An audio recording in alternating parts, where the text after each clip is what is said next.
Okay. Thank you, Lord Jesus. Praise the Lord Jesus.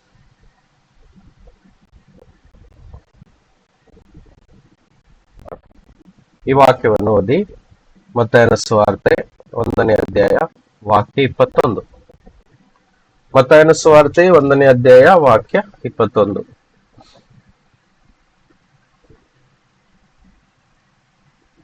ಆಕೆಯು ಒಬ್ಬ ಮಗನನ್ನು ಹಡೆಯುವಳು. ಹ್ಮ್ ನೀನು ಆತನಿಗೆ ಯೇಸು ಎಂದು ಹೆಸರಿಡಬೇಕು, ಯಾಕಂದರೆ ಆತನೇ ತನ್ನ ಜನರನ್ನು ಅವರ ಪಾಪಗಳಿಂದ ಬಿಡಿಸಿ ಕಾಯುವನು ಅಂದನು. ಆಮೇನ್. ಆಮೇನ್.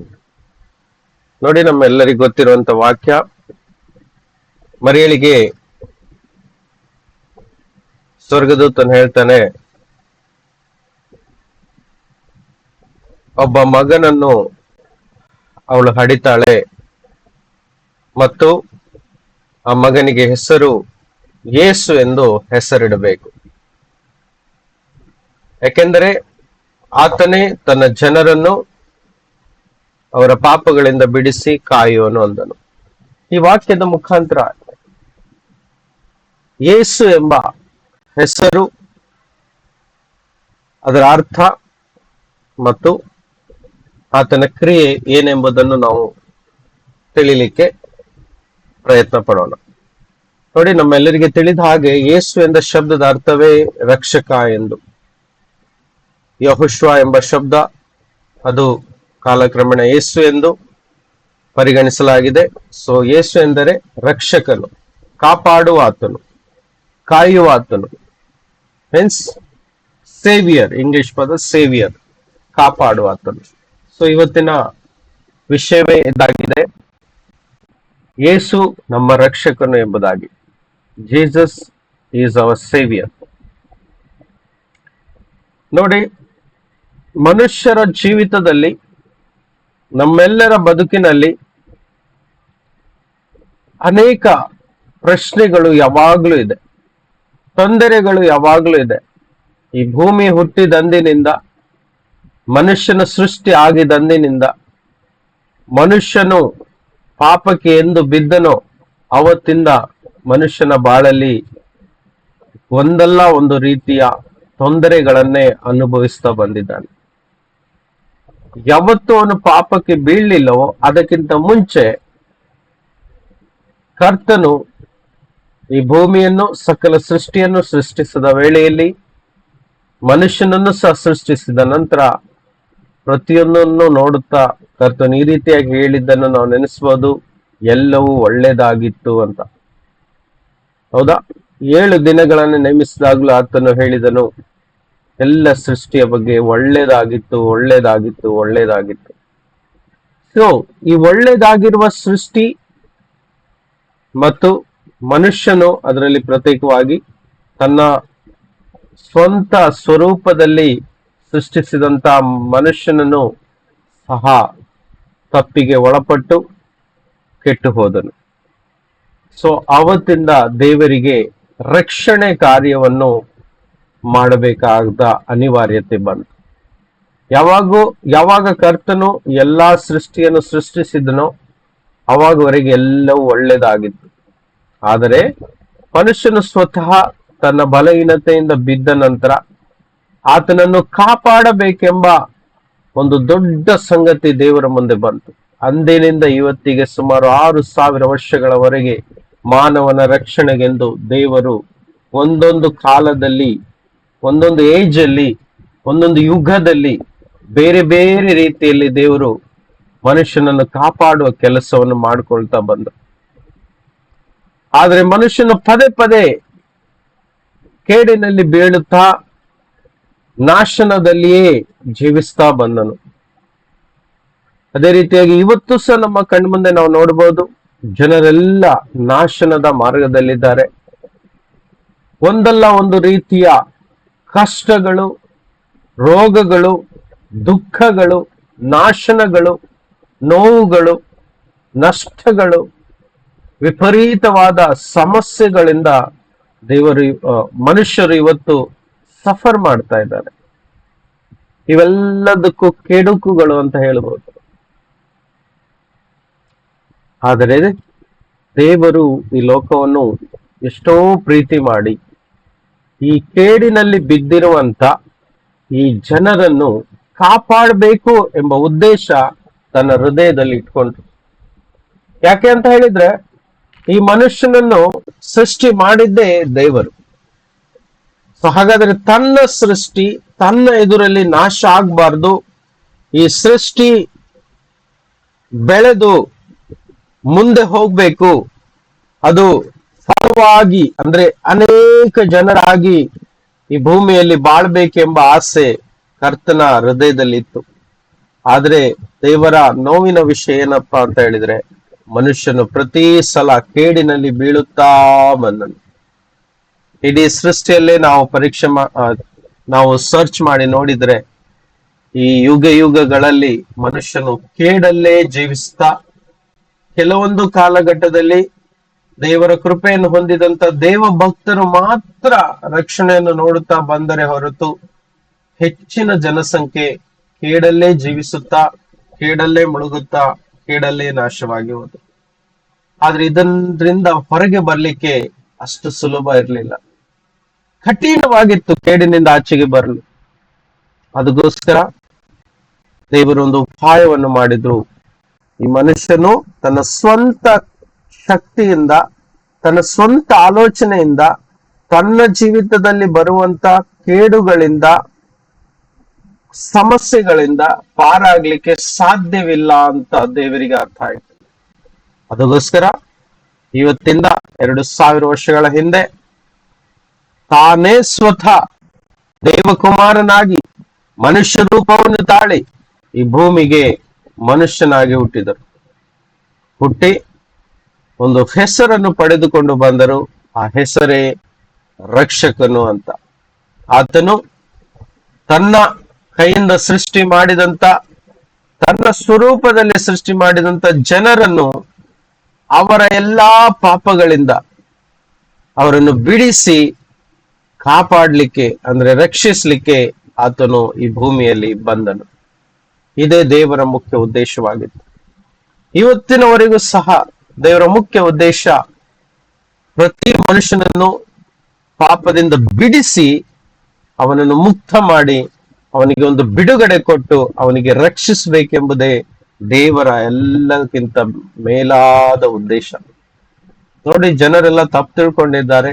ಕ್ರೈಸ್ತನನ್ನು ಹಿಂಬಾಲಿಸುವುದಂದ್ರೆ ಒಂದು ಜಾತಿಯಾಗಿ ಒಂದು ಧರ್ಮವನ್ನು ಪಾಲಿಸುವಂತದಂತ ತಿಳ್ಕೊಳ್ತಾರೆ.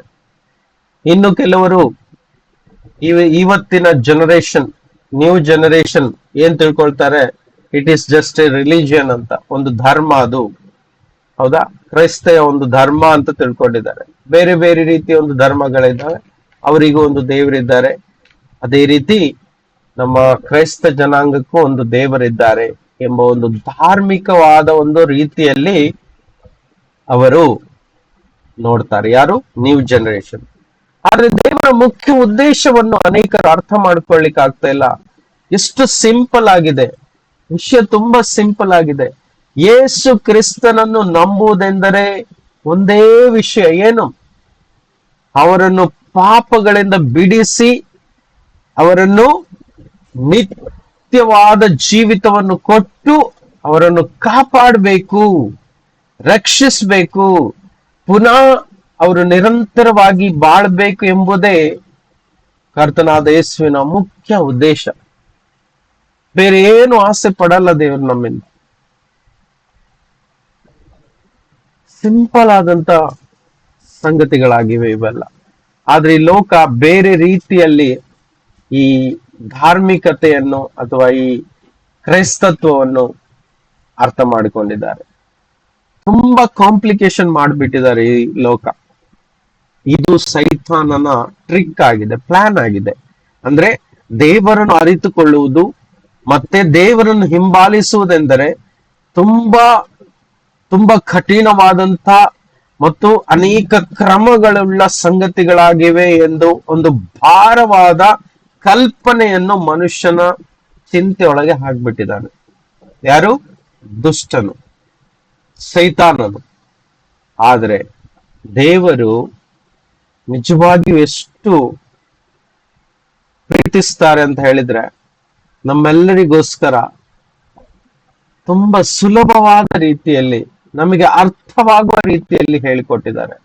ನೋಡಿ, ವಾಕ್ಯ ಹೀಗೆ ಹೇಳ್ತದೆ, ಭಾರ ಹೊತ್ತಿ ಕಷ್ಟಪಡುವವರೇ ನನ್ನ ಬಳಿಗೆ ಬನ್ನಿರಿ, ನಾನು ನಿಮಗೆ ವಿಶ್ರಾಂತಿಯನ್ನು ಕೊಡುತ್ತೇನೆ. ನೋಡಿ, ಯೇಸು ಬಂದದ್ದು ನಮಗೆ ವಿಶ್ರಾಂತಿ ಕೊಡ್ಲಿಕ್ಕೆ. ಮನಸ್ಸಿಗೆ ಬೇಕಾದದ್ದು ವಿಶ್ರಾಂತಿ ಅಲ್ವಾ?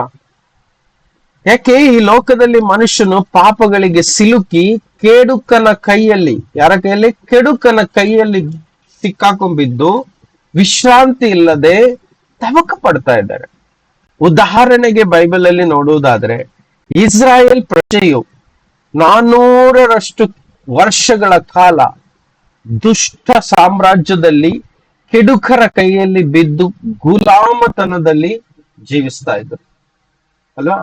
ಅದಕ್ಕೆ ಕಾರಣನೇ ಅವರೇ. ತಪ್ಪಲ್ಲಿ ಬಿದ್ದು ಪಾಪ ಮಾಡಿ ಆಮೇಲೆ ಕೆಡುಕರ ಕೈಯಲ್ಲಿ ಹೋಗ್ಬೇಕಾಯ್ತು, ಗುಲಾಮದಲ್ಲಿ ಬೀಳ್ಬೇಕಾಯ್ತು. ಹೌದಾ? ಯಾಕಂದ್ರೆ ದೇವರ ರಕ್ಷಣೆ ಅವರಿಗೆ ಸಿಗ್ಲಿಲ್ಲ.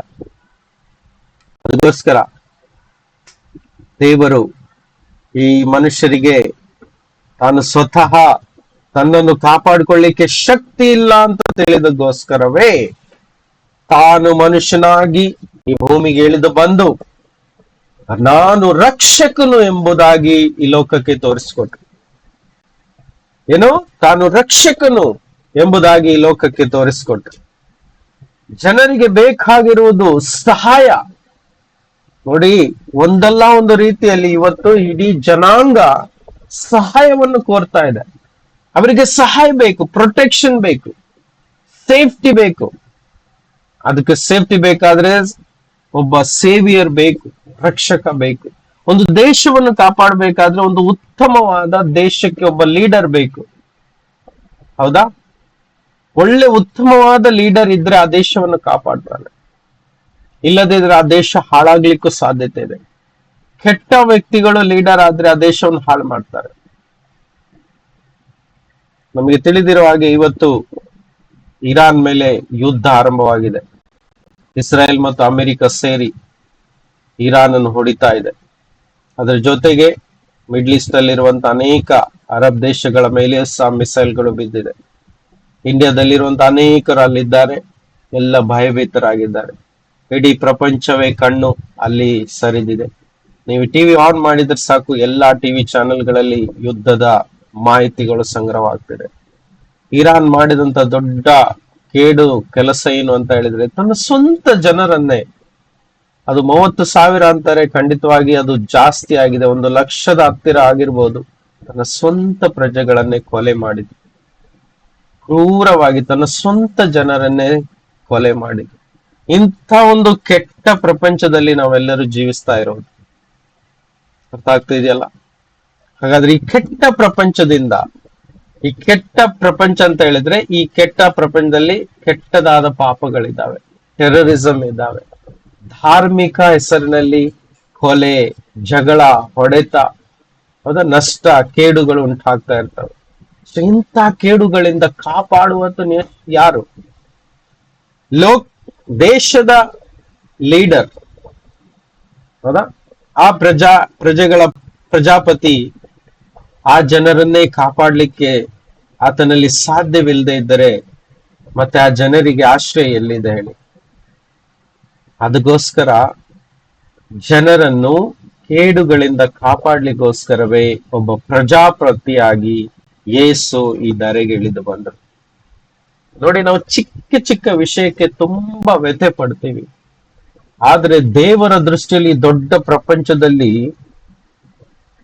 ಕೋಟ್ಯಾಂತರ ಜನಗಳ ಪರಿಸ್ಥಿತಿಯನ್ನು ನೋಡುವಾಗ, ಒಬ್ಬೊಬ್ಬರ ಪರಿಸ್ಥಿತಿ ಒಂದೊಂದು ರೀತಿಯಲ್ಲಿ ಇರುವಾಗ, ಈ ಲಕ್ಷಾಂತರ ಕೋಟ್ಯಾಂತರ ಪರಿಸ್ಥಿತಿಗಳು ದೇವರ ಕಣ್ಮುಂದೆ ಇದೆ. ಹಾಗಾದ್ರೆ ಅವರನ್ನೆಲ್ಲ ಕಾಪಾಡಬೇಕು ಎಂಬ ಒಳ್ಳೆಯ ಮನಸ್ಸಾಕ್ಷಿ ಉಳ್ಳವನು ನಮ್ಮ ಕರ್ತನು ಅಲ್ವಾ? ಅದಕ್ಕೋಸ್ಕರ ದೇವರೇ ಸ್ವತಃ ತನ್ನ ಒಬ್ಬನೇ ಮಗನನ್ನು ಈ ಭೂಮಿಗೆ ಕಳುಹಿಸಿ ಅವರೆಲ್ಲರನ್ನೂ ಪಾಪಗಳಿಂದ ಬಿಡಿಸಿ ಅವರನ್ನು ಕಾಯಬೇಕೆಂಬುದಕ್ಕಾಗಿಯೇ ಈ ಭೂಲೋಕಕ್ಕೆ ಇಳಿದು ಬಂದನು. ಅದಕ್ಕೆ ಇನ್ನೊಂದು ವಾಕ್ಯ ಹೇಳ್ತದೆ, ಲೂಕ 19:10. ಲೂಕ 19:10. ಓದುವ. ಮನುಷ್ಯಕುಮಾರನು ಕೆಟ್ಟು ಹೋಗಿರುವುದನ್ನು ಹುಡುಕಿ ರಕ್ಷಿಸುವುದಕ್ಕೆ ಬಂದನು ಎಂದು ಹೇಳಿದನು. ನೋಡಿ, ಕೆಟ್ಟು ಹೋಗಿರುವುದನ್ನು ಅಂತ ಹೇಳಿದ್ರೆ ಮನುಷ್ಯನ ಬಾಳು. ಅದಕ್ಕಿಂತ ಕೆಟ್ಟ ಹೋಗಿರುವಂತ ಬೇರೆ ಯಾವ್ದಾದ್ರು ಅಮೂಲ್ಯವಾದ ಬೆಲೆ ಬಾಳುವಂತ ವಸ್ತು ಈ ಭೂಮಿಯಲ್ಲಿದೆಯಾ? ಮನುಷ್ಯನ ಬಾಳಿಗಿಂತ, ಅಂದ್ರೆ ಒಂದು ವ್ಯಕ್ತಿಯ ಜೀವಕ್ಕಿಂತ ಹೆಚ್ಚಿನ ಬೆಲೆ ಬಾಳುವಂತ ಯಾವುದಾದ್ರೂ ವಸ್ತು ಈ ಭೂಮಿಯಲ್ಲಿದೆಯಾ? ಇಲ್ಲ. ಹೌದಾ? ಹಣ, ಐಶ್ವರ್ಯ, ಬಂಗಾರ, ಅದ್ಯಾವುದು ಒಬ್ಬ ಮನುಷ್ಯನ ಜೀವಕ್ಕಿಂತ ಬೆಲೆ ಬಾಳುವಂತದ್ದಲ್ಲ. ಹಾಗಾದ್ರೆ ಈ ಭೂಮಿಯಲ್ಲಿ ಕೆಟ್ಟು ಹೋಗಿರುವಂತದ್ದು ಮನುಷ್ಯನ ಬಾಳು. ಹೌದಾ? ನಮ್ಮೆಲ್ಲರಿಗೆ ಒಂದು ಲೀಸ್ಟ್ ಕೊಡಿ ಅಂತ ಹೇಳಿದ್ರೆ ನಮ್ಮ ಜೀವನ ಬಾಳು ಹೇಗೆ, ಯಾವ ರೀತಿಯಲ್ಲಿ ಕೆಟ್ಟು ಹೋಯಿತು, ಮತ್ತಿವತ್ತು ಸಹ ಕೇಡುಗಳು ಉಂಟು, ತೊಂದರೆಗಳು ಉಂಟು, ಸಮಸ್ಯೆಗಳು ಉಂಟು ಅಂತ ಪ್ರಶ್ನೆ ಕೇಳಿದ್ರೆ ನಾವೆಲ್ಲ ಲೀಸ್ಟ್ ಬರೆದು ಕೊಡ್ಬೋದು. ಹೌದಲ್ವಾ? ಹಾಗಾದ್ರೆ ಇದಕ್ಕೆಲ್ಲ ಪರಿಹಾರ, ಉತ್ತರವಾಗಿಯೇ ಯೇಸು ಸ್ವಾಮಿ ಈ ಭೂಮಿಗೆ ಬಂದದ್ದು. ಇವತ್ತು ಎಲ್ಲರನ್ನು ಕೇಳುವುದಿಷ್ಟೇ, ಕರ್ತನು ಇಷ್ಟೇ ಕೇಳ್ತಾ ಇದ್ದಾರೆ, ನನ್ನನ್ನು ಹಿಂಬಾಲಿಸಿ, ನನ್ನ ಮೇಲೆ ಪೂರ್ಣ ನಂಬುವರಾಗಿರಿ, ನಾನು ಮಾತ್ರ ನಿಮ್ಮನ್ನು ಕೆಟ್ಟದ್ದರಿಂದ ಕಾಪಾಡ್ಲಿಕ್ಕೆ ಸಾಧ್ಯ, ನಾನೇ ನಿಮ್ಮನ್ನು ಹುಡುಕಿಕೊಂಡು ಬಂದಿದ್ದೇನೆ ಎಂದು ಎಲ್ಲರಿಗೆ ಹೇಳ್ತಾ ಇದ್ದಾರೆ. ಅವರ ಬಂದಿರೋ ಉದ್ದೇಶವೇ ಇದಾಗಿದೆ. ಕೆಟ್ಟು ಹೋಗಿದ್ದೀರಾ ನೀವು, ನಿಮ್ಮನ್ನು ಹುಡ್ಕೊಂಡು ನಾನು ಬಂದೇನು, ನನ್ನ ಬಿಟ್ಟು ಬೇರೆ ಮಾರ್ಗವಿಲ್ಲ, ಬೇರೆ ಯಾರನ್ನು ನಂಬುವ ಹಾಗೆ ಇಲ್ಲ, ನನ್ನ ಮುಂಚಿತವಾಗಿ ಬಂದವರೆಲ್ಲರೂ ಕಳ್ಳರು, ಸುಲುಕೋರರು ಆಗಿದ್ದಾರೆ, ಆದರೆ ನಾನೇ ನಿಜವಾದ ಕುರುಬನು, ನನ್ನ ಕುರಿಗಳು ನನ್ನ ಸ್ವರಕ್ಕೆ ಕಿವಿಗೊಡುವವು, ನಾನೇ ನಿಜವಾದ ರಕ್ಷಕನು, ನಾನೇ ನಿಮಗೆ ಜೀವವನ್ನು ಕೊಟ್ಟಾತನು, ನಾನೇ ನಿಮ್ಮನ್ನು ಸೃಷ್ಟಿ ಮಾಡಿದಾತನು, ನನ್ನ ಜೀವ ಶ್ವಾಸವನ್ನೇ ನಿಮ್ಮಲ್ಲಿ ಊದಿದ್ದೇನೆ ಎಂಬುದಾಗಿ ಕರ್ತನು ಹೇಳ್ತಾ ಇದ್ದಾರೆ.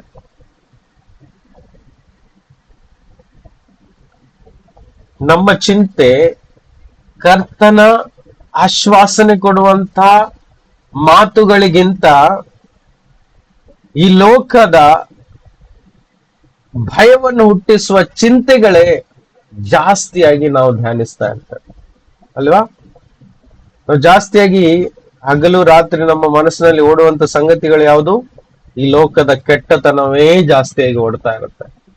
ಆದ್ರೆ ದೇವರ ಕಡೆಯಿಂದ ನಮಗೆ ಕೊಟ್ಟಿರುವಂತಹ ವಾಕ್ಯಗಳು ಜೀವ ತುಂಬುವಂಥದ್ದು, ಬಲಪಡಿಸುವಂಥದ್ದು, ಧೈರ್ಯ ಕೊಡುವಂಥದ್ದು, ನಿರೀಕ್ಷೆಯನ್ನು ಹುಟ್ಟಿಸುವಂಥದ್ದು. ಅಷ್ಟೇ ಅಲ್ಲ, ಅದಕ್ಕೆ ಸರಿಯಾಗಿ ಕಾರ್ಯವನ್ನು ಮಾಡುವಂಥದ್ದಾಗಿದೆ, ಮನುಷ್ಯನ ಜೀವಿತವನ್ನು ಬದಲಾಯಿಸುವಂಥದ್ದಾಗಿದೆ, ಕೇಡಿನಿಂದ ತಪ್ಪಿಸುವಂಥದ್ದಾಗಿದೆ, ಮನಸ್ಸಿಗೆ ಸಮಾಧಾನ ವಿಶ್ರಾಂತಿಯನ್ನು ಕೊಡುವುದಾಗಿದೆ. ಹೌದಾ? ಬಾಳನ್ನು ಅಸ್ತಿತ್ವಕ್ಕೆ ತರುವಂತದ್ದಾಗಿದೆ ದೇವರ ವಾಕ್ಯ, ಜೀವವನ್ನು ತುಂಬುವಂತದ್ದಾಗಿದೆ ದೇವರ ವಾಕ್ಯ, ಆನಂದವನ್ನು ಕೊಡುವಂತದ್ದಾಗಿದೆ ದೇವರ ವಾಕ್ಯ. ಹಾಗಾದ್ರೆ ಮನುಷ್ಯನು ಇವತ್ತು ಹೆಚ್ಚು ಚಿಂತೆ ಮಾಡುವುದು ಕೆಟ್ಟದ್ದನ್ನೇ. ಒಂದು ವೇಳೆ ಮನುಷ್ಯನ ಕೆಟ್ಟದ್ದನ್ನು ಮಾಡ್ತಾ ಇರ್ಬೋದು, ಆದ್ರೆ ನಾವುಗಳು ಕೆಟ್ಟದ್ರ ಬಗ್ಗೆನೆ ಜಾಸ್ತಿ ಕೇಳ್ತೀವಿ, ನೋಡ್ತೀವಿ, ಅದನ್ನೆಲ್ಲ ಹಂಚ್ಕೊಳ್ತೀವಿ. ಆದ್ರೆ ಒಳ್ಳೆಯ ಸಂತೋಷವನ್ನು ಕೊಡುವಂತ ದೇವರ ವಾಕ್ಯವನ್ನು ಕಡಿಮೆ, ಸ್ವಲ್ಪ ಮಟ್ಟಿಗೆ ಮಾತ್ರ, ಆ ಹೊತ್ತಿಗೆ ಮಾತ್ರ ನಾವು ಧ್ಯಾನಿಸ್ತೇವೆ, ಕಷ್ಟ ಬಂದಾಗ ಮಾತ್ರ ಧ್ಯಾನಿಸ್ತೇವೆ. ಹೌದಾ? ಹಾಗಲ್ಲ. ಯೇಸು ಸ್ವಾಮಿ ಇವತ್ತು ನಮ್ಗೆ ಎಚ್ಚರ ಪಡಿಸ್ತಾ ಇದ್ದಾರೆ. ನೋಡಿಪ್ಪ, ನಾನು ಬಂದಿರೋ ಉದ್ದೇಶನೇ ನಿಮ್ಮ ಜೀವಿತ ಎಲ್ಲೆಲ್ಲಿ ಕೆಟ್ಟು ಹೋಗಿದೆಯೋ ಅದನ್ನು ಸರಿಪಡಿಸುವುದಕ್ಕೋಸ್ಕರ, ಎಲ್ಲಿ ಹಾಳಾಗಿದೆಯೋ ಅದನ್ನು ರಕ್ಷಿಸುವುದಕ್ಕೋಸ್ಕರನೇ ನಾನು ಬಂದದ್ದು. ನನ್ನನ್ನು ನೀವು ಪೂರ್ಣವಾಗಿ ಪ್ರೀತಿಸಿ ನಿಮ್ಮ ಜೀವನದಲ್ಲಿ ಬರಮಾಡಿಕೊಳ್ಳಿ. ನನ್ನನ್ನು ಬಾಗಿಲ ಬಳಿಯಲ್ಲಿ ನಿಂತ್ಕೊಂಡು ತಟ್ತಾ ಇದ್ದೇನೆ, ನನ್ನನ್ನು ದೂರ ಇಡಬೇಡಿ, ನಾನು ಇರುವುದೇ ನಿಮಗೋಸ್ಕರ. ಯೇಸು ಹೇಳ್ತಿದ್ದಾರೆ, ನಾನು ಬಂದಿರುವುದೇ ನಿಮಗೋಸ್ಕರ, ನಿಮ್ಮನ್ನು ಸೃಷ್ಟಿ ಮಾಡಿದ್ದೇ ನನಗೋಸ್ಕರ ಅಂತ ಯೇಸು ಹೇಳ್ತಾ ಇದ್ದಾರೆ. ಯೇಸುವಿಗೆ ನಾವು ಬೇಕು, ಕರ್ತನಿಗೆ ನಮ್ಮ ಜೀವಿತ ಬೇಕು, ಆತನು ನಮ್ಮನ್ನು ಇಷ್ಟಪಡ್ತಾರೆ. ಸೊ ಅದಕ್ಕೆ ಕೆಟ್ಟು ಹೋಗಿರೋದನ್ನು ಹುಡುಕಿ ರಕ್ಷಿಸ್ಲಿಕ್ಕೋಸ್ಕರ ಪರಲೋಕವನ್ನೇ ತ್ಯಜಿಸಿದ್ರು. ಪರಲೋಕದಲ್ಲಿರುವಂತಹ ರಾಯಲ್ಟಿ, ಆ ಒಂದು ರಾಜತನ, ಆ ಒಂದು ಕಿಂಗ್ಶಿಪ್ ಅನ್ನು ಬಿಟ್ಟು ಭೂಮಿಯಲ್ಲಿ ಒಬ್ಬ ಸೇವಕನಾಗಿ ದೇವರು ತನ್ನ ರೂಪವನ್ನು ಅವತಾರ ಮಾಡಿಕೊಂಡ. ಸೊ ಧೈರ್ಯ ಪಡ್ಕೋಬೇಕು ಇವತ್ತು ನಾವು. ನಮ್ಮ ಪ್ರತಿಯೊಂದು ಕೆಟ್ಟು ಹೋಗಿರುವ ಪರಿಸ್ಥಿತಿಯಲ್ಲಿ ದೇವರ ರಕ್ಷಣೆ ಇದೆ ಎಂಬ ಆಶ್ವಾಸನೆಯ ಮಾತು ದೇವರು ಇವತ್ತು ನಮ್ಮ ಮುಂದೆ ಹೇಳಲಿಕ್ಕೆ ಇಷ್ಟಪಡ್ತಾ ಇದ್ದಾರೆ. Yes, is the saviour. ಆತನು ರಕ್ಷಕನು. ನಾವು ಕೆಲವೊಮ್ಮೆ ದೇವರು ಅಂದ ಕೂಡಲೇ ಎಲ್ಲಿದ್ದಾರೋ ಏನ್ ಮಾಡ್ತಾ ಇದ್ದಾರೋ ಅಂತ ದೂರದಲ್ಲಿಟ್ಟು ನಾವು ಅವ್ರನ್ನ ಆರಾಧಿಸ್ತೀವಿ. ನೋ, ದೇವರ ಯಾರು ಅಂತ ಕೇಳಿದ್ರೆ ಆತನು ರಕ್ಷಕನು, ನಮ್ಮನ್ನು ಕಾಪಾಡುವ ಆತನು, ಕಾಪಾಡ್ಲಿಕ್ಕೋಸ್ಕರನೇ ಆತನು ಇದ್ದಾನೆ. His job is to save from all evil things. ಎಲ್ಲಾ ಕೇಡಿನಿಂದ ತಪ್ಪಿಸಿ ನಮ್ಮನ್ನು ಕಾಪಾಡಬೇಕು, ರಕ್ಷಿಸಬೇಕೆಂದು ಆತನು ಈ ಲೋಕಕ್ಕೆ ಬಂದನು ಎಂಬುದು ಸತ್ಯವಾದ ಮಾತು. So he is a wonderful saviour. ಅದ್ಭುತ ಕರ್ತನಾಗಿದ್ದಾನೆ. ಆಮೇನ್. ನೋಡಿ, ಕೆಲವೊಮ್ಮೆ ದೇವರು ಅಂದ ಕೂಡಲೇ ದೇವರು ತೀರ್ಪು ಮಾಡುವರು ಅಂತ ಒಂದು ಭಯ ನಮ್ಮಲ್ಲಿ ಹುಟ್ಕೊಳ್ತದೆ. ಈ ವಾಕ್ಯವನ್ನು ಓದುವ, ಯೋಹಾನ 3:17. ದೇವರು ತನ್ನ ಮಗನ ಮುಖಾಂತರ ಲೋಕಕ್ಕೆ ರಕ್ಷಣೆಯಾಗಬೇಕೆಂದು ಆತನನ್ನು ಕಳುಹಿಸಿಕೊಟ್ಟನೇ ಹೊರತು ತೀರ್ಪು ಮಾಡುವುದಕ್ಕಾಗಿ ಕಳಿಸಲಿಲ್ಲ. ಆಮೇನ್. ಏನ್ ಹೇಳ್ತದೆ ವಾಕ್ಯ? ದೇವರು ತನ್ನ ಮಗನ ಮುಖಾಂತರ ಈ ಲೋಕಕ್ಕೆ, ನಮ್ಮ ಜೀವಿತಕ್ಕೆ ರಕ್ಷಣೆ ಆಗ್ಬೇಕು ಎಂದು ಆತನನ್ನು ಕಳುಹಿಸಿಕೊಟ್ಟನೆ ಹೊರತು ನಮ್ಮನ್ನು ತೀರ್ಪು ಮಾಡಲಿಕ್ಕೆ ಅಲ್ಲ. ನೋಡಿ, ತೀರ್ಪು ಮಾಡುವ ದಿನ ಇದೆ, ಖಂಡಿತವಾಗಿದೆ. ಅದು ಕೊನೆಯ ದಿನದಲ್ಲಿ. ಮತ್ತು 18ನೇ ವಾಕ್ಯ ಹೇಳ್ತದೆ, ಆತನನ್ನು ನಂಬುವವನಿಗೆ ತೀರ್ಪು ಆಗುವುದಿಲ್ಲ, ಆದರೆ ನಂಬದವನಿಗೆ ತೀರ್ಪು ಆಗ್ತದೆ ಅಂತ ಬರೆದಿದೆ. ಖಂಡಿತವಾಗಿ ನಮ್ದೇ ಇದ್ರೆ ತೀರ್ಪು ಆಗೇ ಆಗ್ತದೆ, ಆದ್ರೆ ನಂಬುವರಂತಾದ ನಮಗೆ ತೀರ್ಪು ಆಗುವುದಿಲ್ಲ, ಬದಲಿಗೆ ರಕ್ಷಣೆ ಆಗುತ್ತದೆ. ರಕ್ಷಣೆ ಅಂತ ಹೇಳಿದ್ರೆ ಕೇವಲ ಆ ರಕ್ಷಣೆಯಲ್ಲಿ ಪರಲೋಕದ ಭಾಗ್ಯ ಮಾತ್ರ ಅಳವಡಿಸಿಲ್ಲ, ಬದಲಿಗೆ ಅದರ ಜೊತೆಯಾಗಿ ಈ ಲೋಕದಲ್ಲಿ ಬದುಕಿರುವ ದಿನದವರೆಗೂ ನಮ್ಮ ಮನಸ್ಸಿಗೆ ಒಂದು ವಿಶ್ರಾಂತಿ ಕೊಡುವಂತ ರಕ್ಷಣೆಯೂ ಸಹ ಆಗಿದೆ. ನೋಡಿ, ನಾವು ಭೂಲೋಕದಲ್ಲಿ ಬದುಕಿರುವವರೆಗೂ, ಅಂದ್ರೆ ನಾವು ಈ ಲೋಕ ಬಿಟ್ಟ ಮೇಲೆ ನಮಗೆ ನಿತ್ಯ ಶಾಂತಿ ಸಿಗ್ತದೆ, ನಿತ್ಯ ಜೀವ ಸಿಗ್ತದೆ ನಂಬಿದ್ದೇವೆ, ಸರಿ. ಹಾಗಂತ ಈ ಭೂಲೋಕದಲ್ಲಿ ಜೀವಿಸಿರುವ ಕಾಲದಲ್ಲಿ ನಾವು ಕೆಡುಕನ ಅಂದ್ರೆ ಸೈತಾನನ ಬಂಧನದಲ್ಲಿ ನಾವು ಕಟ್ಟಲ್ಪಟ್ಟು ಆ ಬಂಧನದಲ್ಲಿಯೇ ದಿನಾಲು ವ್ಯಥೆ ಪಡುತ್ತಾ ಜೀವಿಸುವುದಾದ್ರೆ ಅದು ಕ್ರಿಸ್ತಿಯ ಜೀವಿತನ? ಹಾಗಾದ್ರೆ ವಾಕ್ಯ ತಪ್ಪಾಗಿ ಹೇಳ್ದಾಗ ಆಯ್ತಲ್ವಾ? ಯಾಕೆ? ಮನುಷ್ಯ ಕುಮಾರನು ನಿಮ್ಮನ್ನು ಬಿಡುಗಡೆಗೊಳಿಸಿದ್ರೆ ಅದು ನಿಜವಾದ ಬಿಡುಗಡೆ ಅಂತ. ಹಾಗಾದ್ರೆ ಕ್ರಿಸ್ತನ ಮುಖಾಂತರ ಸಿಗುವಂತ ನಿಜವಾದ ಬಿಡುಗಡೆ ಈ ಭೂಮಿಯಲ್ಲಿ ಇದ್ದೇ ನಾವು ಜೀವಿಸ್ಬೇಕು. ಅದಕ್ಕೆ ಒಂದು ಜಯದ ಜೀವಿತ ಅಂತ ಹೇಳ್ತಾರೆ. ನೋಡಿ, ನಾನು ಶ್ರೀಮಂತಿಕೆ ಬಗ್ಗೆ, ಆಡಂಬರದ ಜೀವಿತ ಬಗ್ಗೆ, ವೈಭವದ ಜೀವಿತದ ಬಗ್ಗೆ ಮಾತಾಡ್ತಾ ಇಲ್ಲ. ಶಿಲುಬೆಯನ್ನೇ ಹೊತ್ಕೊಂಡು ನಾವು ಯೇಸುವಿನನ್ನು ಹಿಂಬಾಲಿಸಬೇಕು ಪ್ರತಿದಿನ. ಆದರೆ ಮನಸ್ಸಿನಲ್ಲಿ ಸಿಗುವಂತ ಅನಿತ್ಯವಾದ ಶಾಂತಿ, ಸಮಾಧಾನ ಇದೆಯಲ್ಲ, ಅದೇ ದೊಡ್ಡ ಐಶ್ವರ್ಯ. ನಾನು ಹೋದ ವಾರನೂ ಸಹ ಇದೇ ವಿಷಯದ ಮೇಲೆ ಮಾತನಾಡಿದ್ದೆ ಅಲ್ವಾ? ಒಳಗಡೆ ಇರುವಂತ ಐಶ್ವರ್ಯನೇ ಈ ಹೊರಗಡೆ ಇರುವಂತ ಕಣ್ಣಿಗೆ ಕಾಣಿಸುವಂತ ಐಶ್ವರ್ಯಕ್ಕಿಂತ ಹೆಚ್ಚಿನದಾಗಿದೆ. ಕಣ್ಣಿಗೆ ಕಾಣುವಂಥದ್ದೆಲ್ಲ ತಾತ್ಕಾಲಿಕವಾದದ್ದು. ಇವತ್ತು ಕಾಣುವಂತ ಈ ಬಿಲ್ಡಿಂಗ್ಸ್ಗಳು, ಬಂಗ್ಲೆಗಳು, ಮತ್ತೆ ಶ್ರೀಮಂತಿಕೆ ಆದಂತ ಎಲ್ಲಾ ಒಂದು ವೈಭವಗಳು ಒಂದು ದಿನ ನಾಶವಾಗುತ್ತೆ, ಅದು ತಾತ್ಕಾಲಿಕ. ಆದ್ರೆ ಕಣ್ಣಿಗೆ ಕಾಣದೇ ಇರುವಂತ ಮನಸ್ಸಿನ ನಿತ್ಯ ಶಾಂತಿ ಇದೆಯಲ್ಲ, ಅದು ಕೇವಲ ಪರಲೋಕದಿಂದ ಮಾತ್ರ ಸಿಗ್ಲಿಕ್ಕೆ ಸಾಧ್ಯ. ಈ ಭೂಮಿಯಲ್ಲಿ ನಿತ್ಯ ಶಾಂತಿ ಎಲ್ಲಿಯಾದ್ರೂ ಸಿಗುತ್ತಾ ಹೇಳಿ? ಯಾವುದೇ ವಸ್ತುವಿನ ಮುಖಾಂತರ ಸಿಗತ್ತಾ? ಇಲ್ಲ. ಹಣದ ಮುಖಾಂತರ ಸಿಗತ್ತಾ? ಇಲ್ಲ. ನಿತ್ಯ ಶಾಂತಿ ಸಿಗುವುದಿಲ್ಲ, ಹೌದಾ? ನಶೆ ಮಾಡುವುದರ ಮೂಲಕ ಸಿಗತ್ತಾ?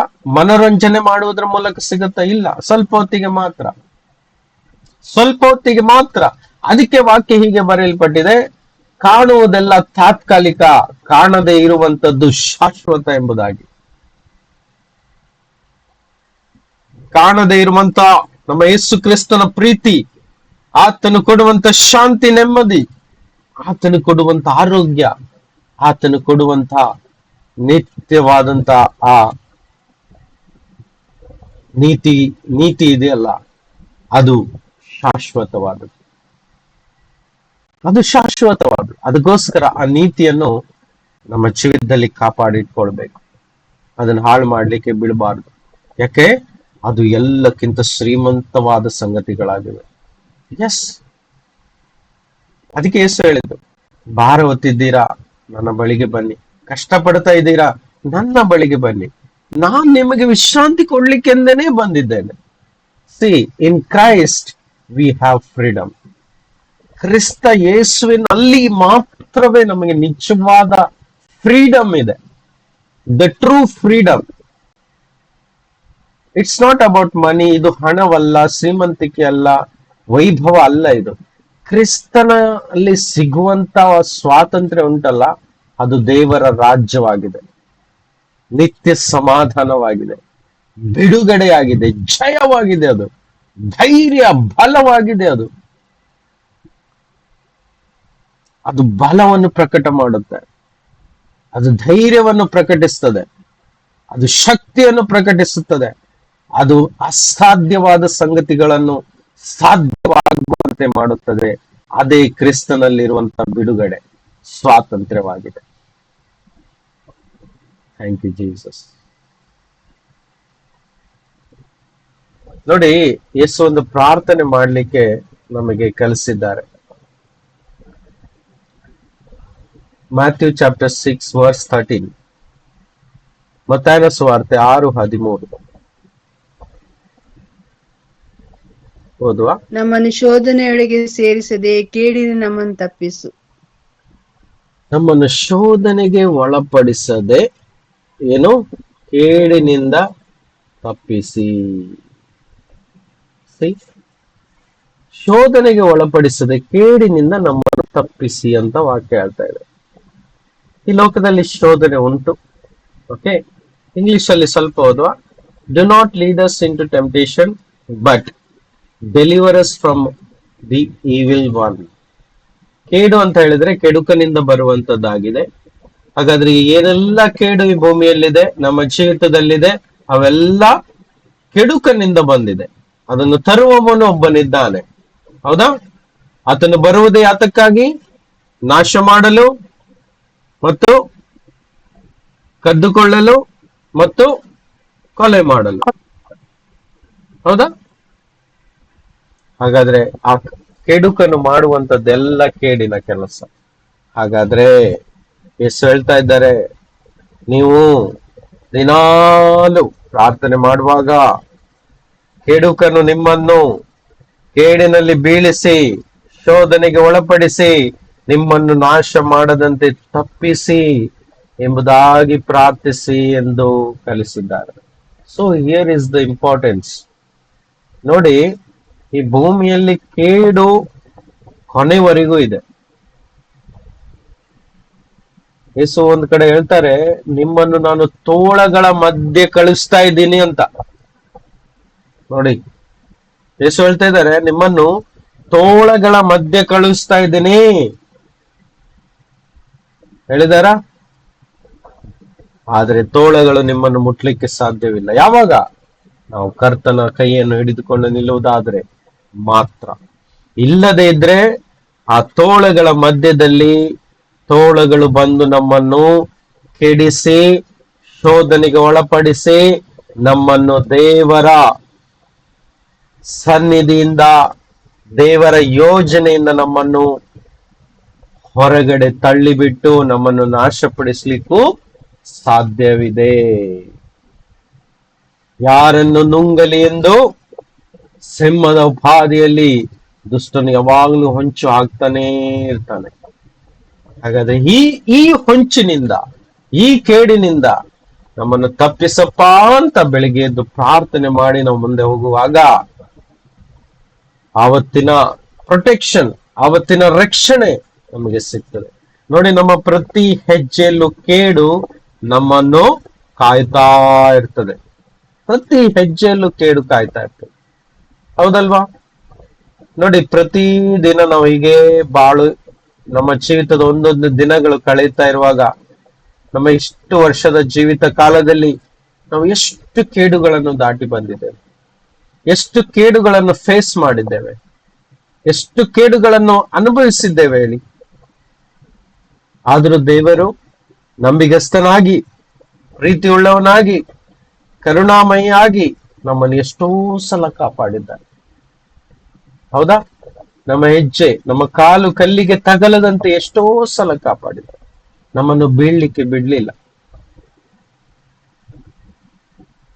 ಇವತ್ತು ಕೇಡು ಅಂತ ಹೇಳಿದ್ರೆ ಅನೇಕ ರೀತಿಯ ಸಮಸ್ಯೆಗಳು, ಅದರಲ್ಲಿಯೂ ಸಹ ಶೋಧನೆಗೆ ಒಳಪಟ್ಟು ಪಾಪಕ್ಕೆ ಬೀಳುವಂತದ್ದು, ಅದು ಎಲ್ಲಕ್ಕಿಂತ ದೊಡ್ಡವಾದಂತ ಕೇಡು. ಇದರಿಂದ ತಪ್ಪಿಸ್ಲಿಕ್ಕೆ ಇರುವುದೇ ನಮ್ಮ ಯೇಸು. ಇದರಿಂದ ತಪ್ಪಿಸಿ ನಮ್ಮನ್ನು ಕಾಪಾಡ್ಲಿಕ್ಕೆ ಇರುವ ಆತನೇ ನಮ್ಮ ರಕ್ಷಕನು. ಹಾಗಾದ್ರೆ ಈ ಪ್ರಾರ್ಥನೆ ಅವಶ್ಯಕತೆ ದಿನಾಲು ಇದೆ ನೋಡಿ. ಯೇಸು ಈ ಪ್ರಾರ್ಥನೆಯಲ್ಲಿ ಅದನ್ನು ಪಾಯಿಂಟ್ ಔಟ್ ಮಾಡಿದಾರಂದ್ರೆ ಅದರಲ್ಲಿ ತುಂಬಾ ಮಹತ್ವವಾದಂತ ಸಂಗತಿ ಇದೆ ಎಂದು ಅರ್ಥ. ಯೇಸುವಿಗೆ ತಿಳಿದಿದೆ, ಈ ಲೋಕದ ಅಂತ್ಯದವರೆಗೂ ಈ ಭೂಮಿಯಲ್ಲಿ ಸಂಕಟ ಉಂಟು. ಹೇಳಿದ್ದಾರೆ ಸ್ವಾಮಿ, ಲೋಕದ ಕೊನೆಯವರೆಗೂ ಈ ಲೋಕದಲ್ಲಿ ನಮಗೆ ಕಷ್ಟ ಸಂಕಟ ಉಂಟು, ಕೇಡುಗಳು ಉಂಟು, ಶೋಧನೆ ಉಂಟು. ಆದರೆ ಭಯಪಡಬೇಡಿ, ನಾನು ಲೋಕವನ್ನು ಜಯಿಸಿದ್ದೇನೆ. ಆ ಶೋಧನೆಯೊಳಗಿಂದ, ಅವೆಲ್ಲ ಕೇಡುಗಳಿಂದ ನಿಮ್ಮನ್ನು ಕಾಪಾಡಿ ರಕ್ಷಿಸಲಿಕ್ಕೆ ನಾನು ಶಕ್ತನಾಗಿದ್ದೇನೆ. ಆಮೇನ್. ನಮ್ಮಲ್ಲಿ ಅನೇಕರು ಸಫರ್ ಮಾಡ್ತಾ ಇರ್ಬೋದು. ಫ್ರಮ್ ಲಾಂಗ್ ಟೈಮ್ ನಾವ್ ಇದನ್ನೆಲ್ಲ ಫೇಸ್ ಮಾಡ್ತಾ ಇದ್ದೀವಿ ಬ್ರದರ್.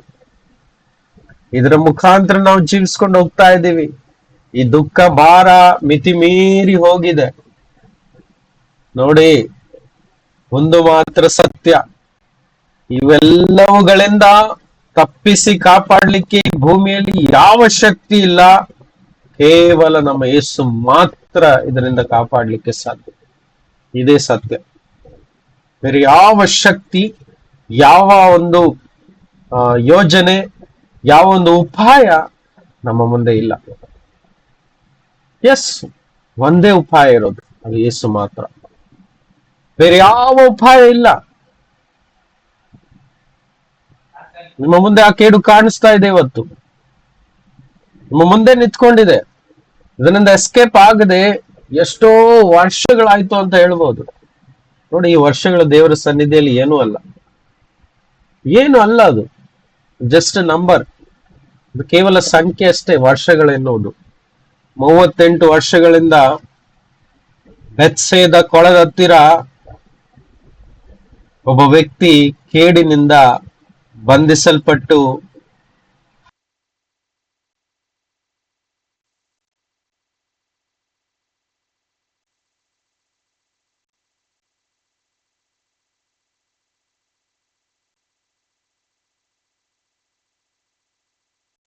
ಸಹಿಸಲಾರದಂತ ಒಂದು ಸಂಗತಿ ಆಗಿದೆ. Praise the Lord. ಆ 38 ವರ್ಷದಿಂದ ಹಗಲು ರಾತ್ರಿ ಸಹಿಸಿಕೊಂಡಂತ ವ್ಯಕ್ತಿಯ ಪರಿಸ್ಥಿತಿ ಒಮ್ಮೆ ನಾವು ತಿಳ್ಕೊಳ್ಬಹುದು. ಹೌದಾ? ಊಹಿಸ್ಲಿಕ್ಕೆ ಆಗ್ತದ ನಮ್ಮ ಹತ್ರ? ಅದು ಎಷ್ಟು ಸಂಕಟ ಆತನನ್ನು ಕಾಡಿತ್ತು ಅಂತ. ನಿರಾಸೆ ಪ್ರತಿದಿನ ಆತನ ಮುಂದೆ ಇತ್ತು. ಅದಕ್ಕೆ ಯೇಸುವನ್ನು ಕಂಡ ಒಡನೆ ಆ ವ್ಯಕ್ತಿ ಹೇಳ್ತಾನೆ, ಅಯ್ಯೋ, ಸ್ವರ್ಗದೂತನು ಬಂದು ಆ ನೀರನ್ನು ಕಲಕಿದಾಗ ನನ್ನನ್ನು ಅಲ್ಲಿವರೆಗೆ ಕೊಂಡೋಗಿ ಇಳಿಸುವಾತನು ಯಾರೂ ಇಲ್ಲ. ಅದೇ ಆತನ ಚಿಂತೆ ಆಗಿತ್ತು. ಯಾರು ಇಲ್ಲ, ನಿರೀಕ್ಷೆ ಇಲ್ಲ, ಕಷ್ಟಗಳು ಮಿತಿ ಮೀರಿ ಹೋಗಿದೆ, ವಯಸ್ಸು ಆಗ್ತಾ ಇದೆ. 38 ವರ್ಷಗಳು. ಇದು ಗಂಭೀರವಾದ ಮಾತು.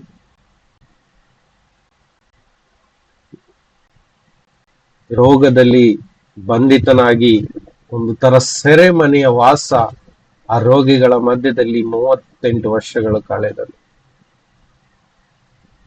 ನಾವಿವತ್ತು ನಮ್ಮ ಕಷ್ಟಗಳನ್ನ ಹೇಳ್ಕೊಂಡು ಅಳ್ತೀವಿ ಅಲ್ವಾ? ಅಯ್ಯೋ, ಎಷ್ಟು ಸಮಯ ಆಯ್ತು ನನ್ನ ಕಷ್ಟ ನನ್ನಿಂದ ದೂರ ಹೋಗಿಲ್ಲ.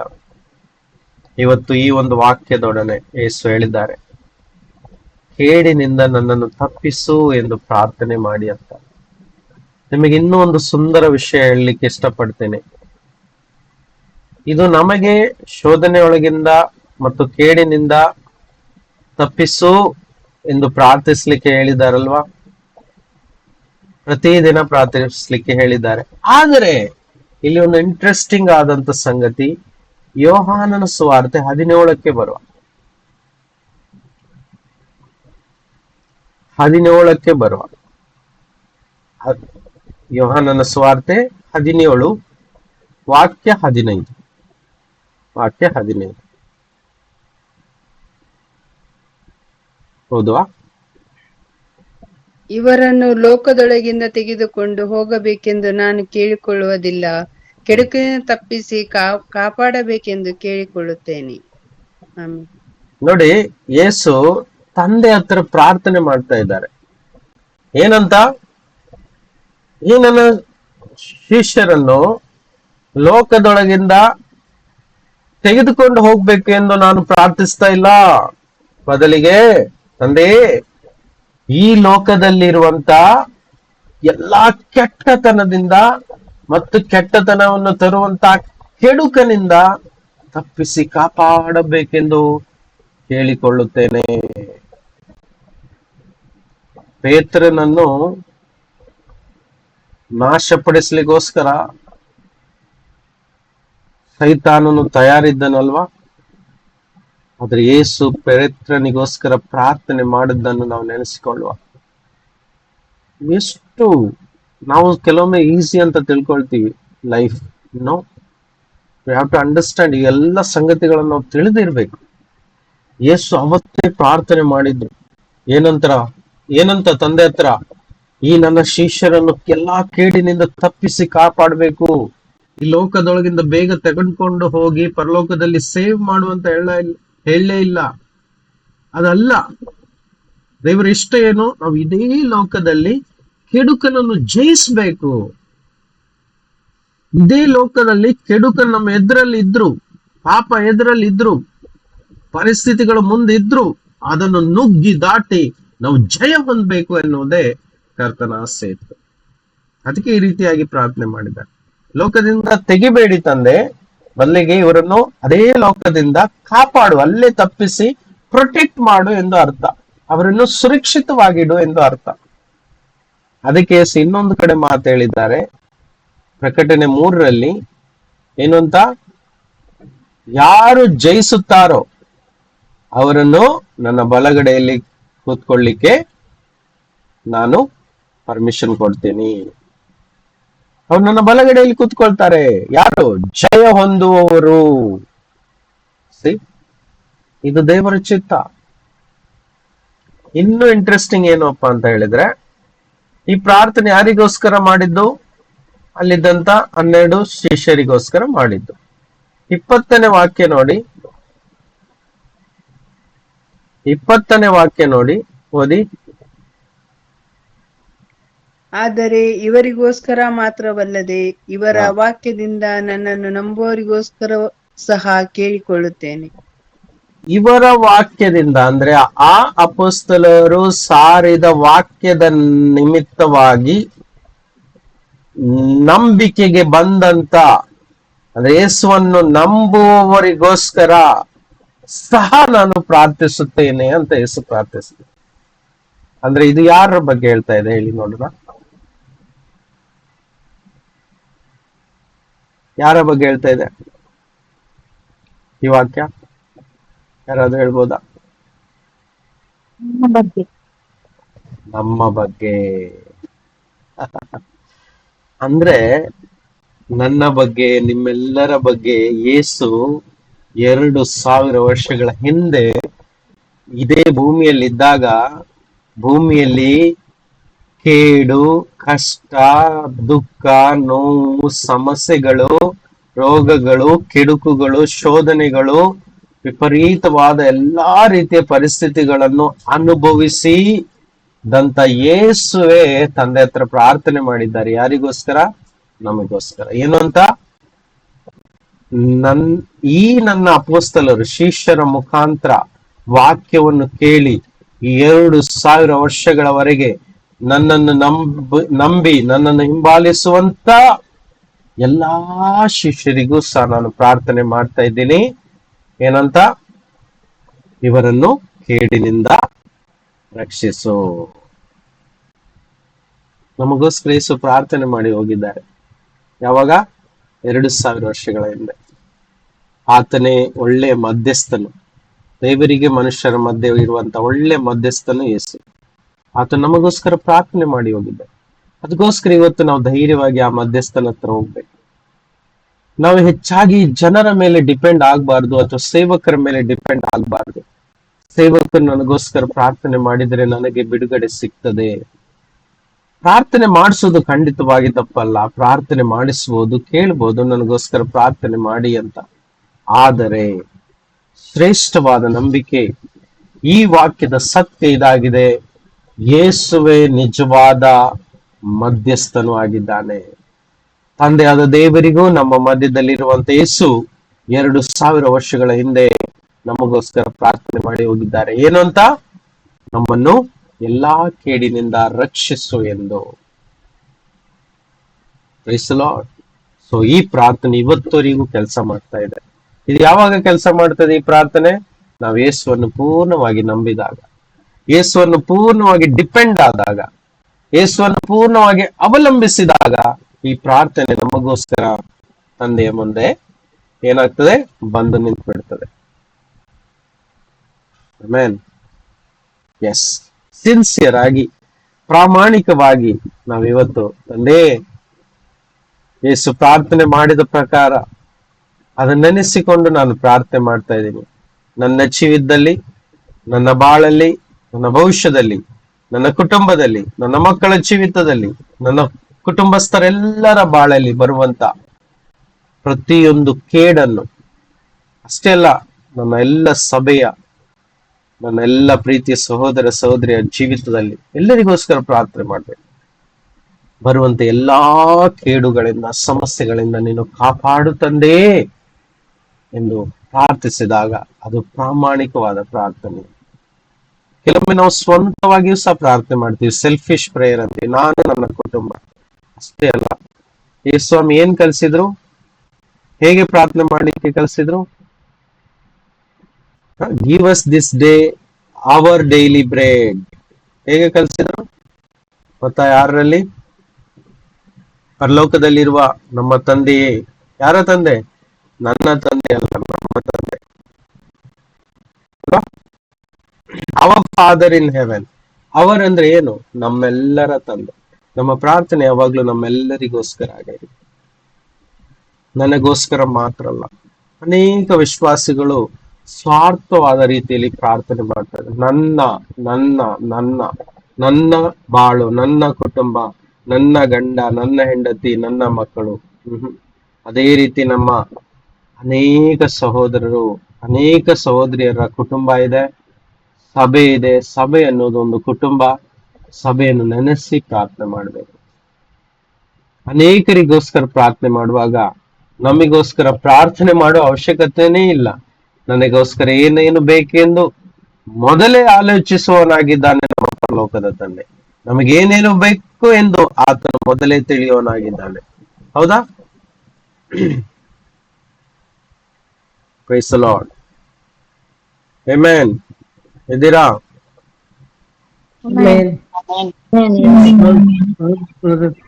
ಯಾ. ಸೊ ನಮಗೋಸ್ಕರ ಅಂತ ಪ್ರಾರ್ಥನೆ ಮಾಡಬೇಕು. ಸೊ ಯೇಸು ಒಬ್ಬರಿಗೋಸ್ಕರ ಅಥವಾ ಅಲ್ಲಿರುವಂತ 12 ಅಪೊಸ್ತಲರಿಗೋಸ್ಕರ ಮಾತ್ರ ಪ್ರಾರ್ಥನೆ ಮಾಡದೆ ಮುಂದೆ ಬರುವಂತ ಈ 2000 ವರ್ಷಗಳು, ಲೋಕದ ಅಂತ್ಯದವರೆಗೂ ಯೇಸುವನ್ನು ಹಿಂಬಾಲಿಸುವಂತ ಪ್ರತಿಯೊಂದು ಶಿಷ್ಯರಿಗೋಸ್ಕರ ಪ್ರಾರ್ಥನೆ ಮಾಡಿದ್ದಾರೆ.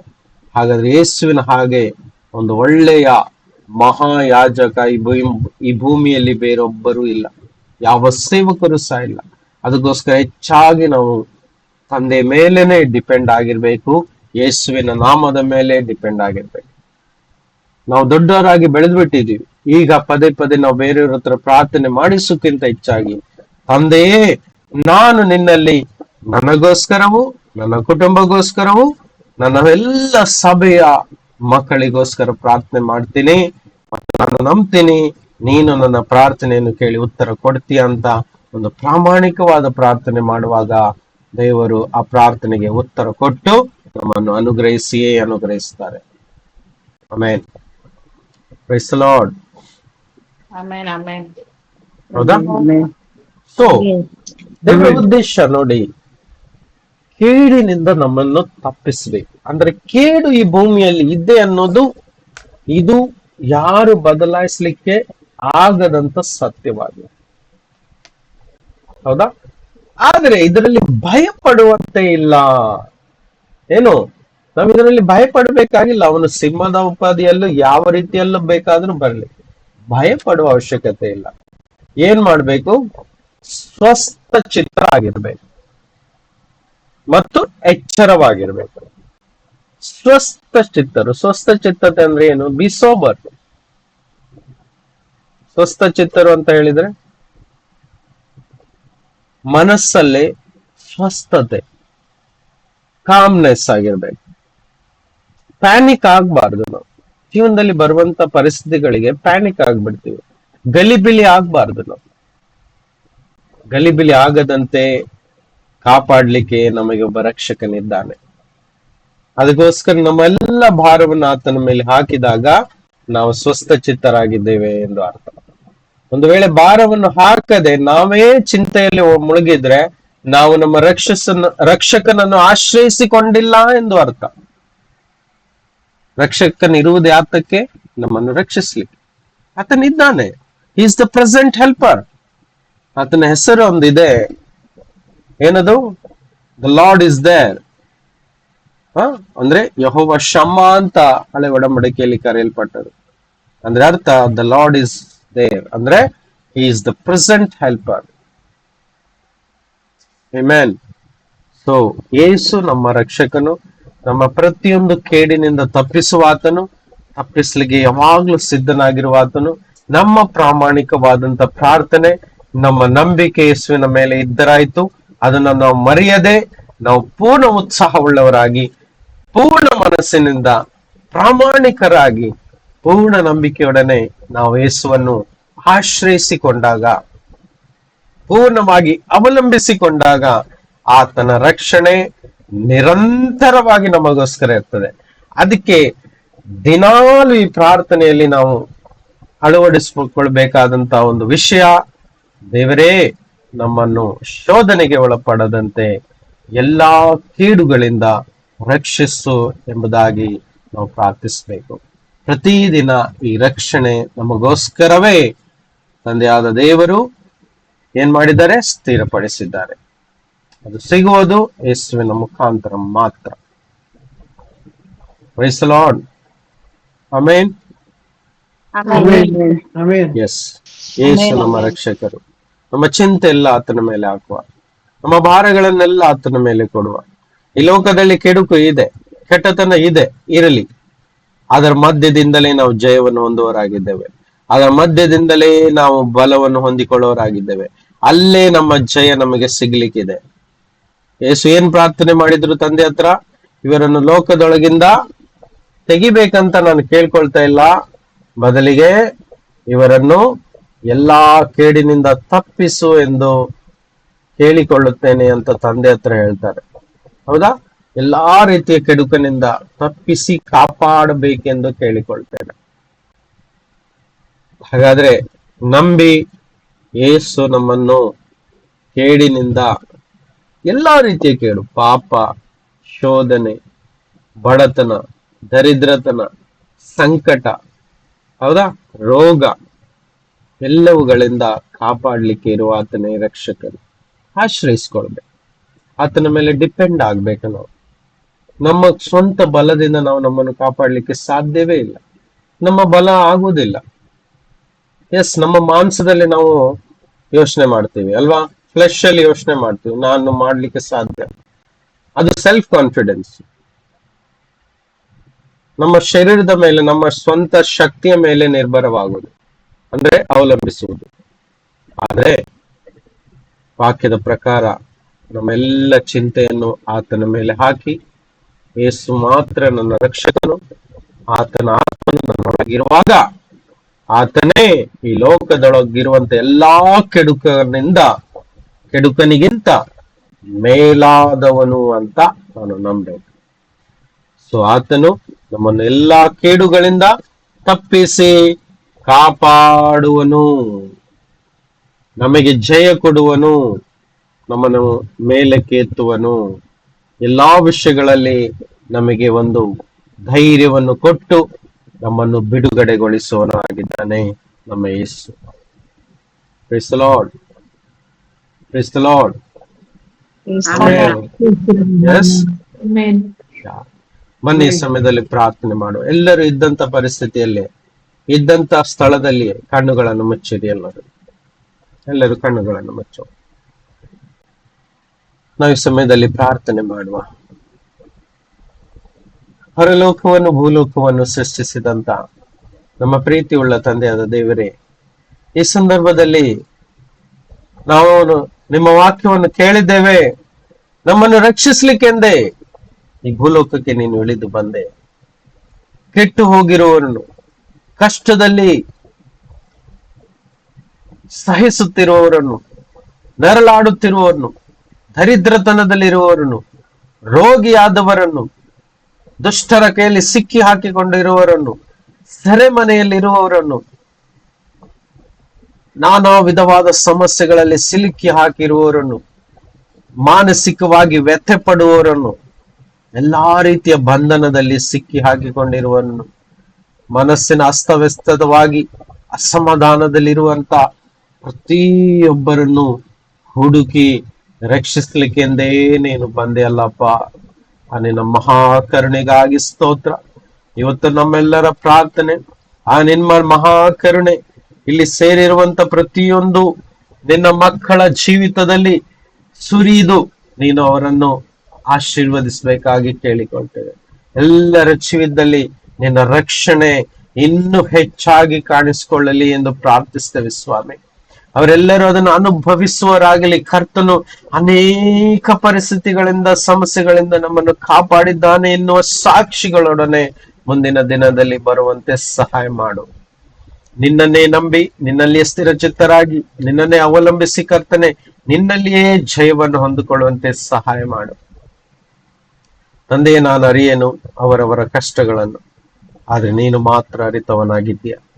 ಪ್ರಾರ್ಥಿಸ್ತೇವೆ ತಂದೆ, ಎಲ್ಲರಿಗೂ ಸಮಾಧಾನ ಕೊಡು, ಎಲ್ಲರಿಗೂ ಸಮಾಧಾನ ಕೊಡು ಕರ್ತನೆ. ಅಪ್ಪ, ನಿನ್ನ ವಾಕ್ಯವೇ ಸತ್ಯವಾಗಿದೆ ಸ್ವಾಮಿ. ಎಲ್ಲರಿಗೂ ಸಮಾಧಾನ ಕೊಡು ಕರ್ತನೆ. ಎಸ್ ಲಾರ್ಡ್, ನಿನ್ನ ವಾಕ್ಯ ಹೇಳುವ ಪ್ರಕಾರ ಸ್ವಾಮಿ, ಎಲೆ ಕಷ್ಟಪಡುವರೇ, ಹೊರೆ ಹೊತ್ತವರೇ, ಭಾರವನ್ನು ಹೊತ್ತುಕೊಂಡವರೇ, ವ್ಯಥೆ ಪಡುತ್ತಿರುವವರೇ, ದುಃಖ ಪಡುತ್ತಿರುವವರೇ, ನಿರಾಶೆ ಉಳ್ಳವರೇ, ಅಸಮಾಧಾನ ಉಳ್ಳವರೇ, ನೀವೆಲ್ಲರೂ ನನ್ನ ಬಳಿಗೆ ಬನ್ನಿರಿ. ನಾನು ನಿಮಗೆ ನಿತ್ಯ ಶಾಂತಿ, ಮನಸ್ಸಿಗೆ ನೆಮ್ಮದಿ, ಮನಸ್ಸಿಗೆ ವಿಶ್ರಾಂತಿ ಕೊಡುವೆನು.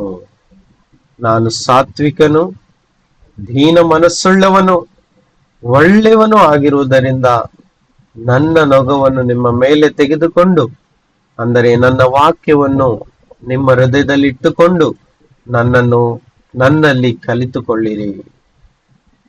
ನಿಮ್ಮ ಆತ್ಮಗಳಿಗೆ ವಿಶ್ರಾಂತಿ ಸಿಕ್ಕುವುದು. ನನ್ನ ವಾಕ್ಯವು, ನನ್ನ ಚಿತ್ತವು ಮೃದುವಾದದ್ದು, ನನ್ನ ಹೊರೆಯು ಹೌರವಾದದ್ದು. ಅಂದರೆ ನನ್ನನ್ನು ಹಿಂಬಾಲಿಸುವುದು ಅದು ಹೌರವಾದದ್ದು ಆಗಿದೆ ಅಂದನು. ಅಪ್ಪ, ನಿನ್ನ ಈ ಅದ್ಭುತವಾದಂತ ಮಧುರವಾದಂತ ವಾಕ್ಯಕ್ಕೋಸ್ಕರ ಸ್ತೋತ್ರ.